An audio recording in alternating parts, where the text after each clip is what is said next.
In today's video, I'm going to show you how to duplicate and use a Google Docs file. Whether you're collaborating with others, keeping a backup of your work, or simply want to experiment without altering the original document, this simple step-by-step guide will walk you through everything you need to know. First, open your Google Docs file that you want to duplicate. To do this, navigate to your Google Drive and locate the document in question. Once you've found it, click to open it.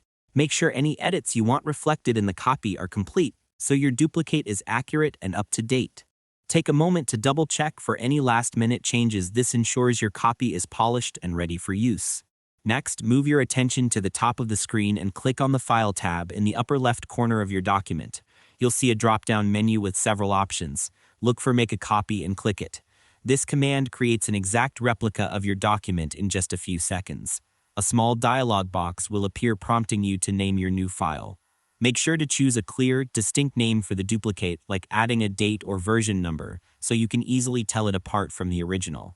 To make the process smoother, here are a few quick tips. Select the appropriate folder in your Google Drive to store the copy. Double-check that the name clearly distinguishes it from the original, and ensure that any shared settings are configured correctly if you plan to collaborate.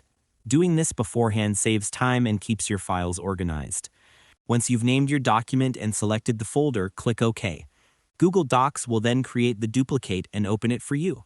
After that, you should be able to edit, share, or archive this new file without impacting the original document. It's also a good idea to check that formatting and permissions carried over correctly, especially if the original document had shared access or special styling. And that's all there is to it.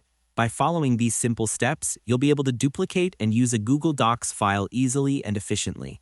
Thanks for watching, and I hope you found this tutorial helpful. If this helped you out, feel free to share it with others who might need to duplicate their documents. Why not make someone's day easier?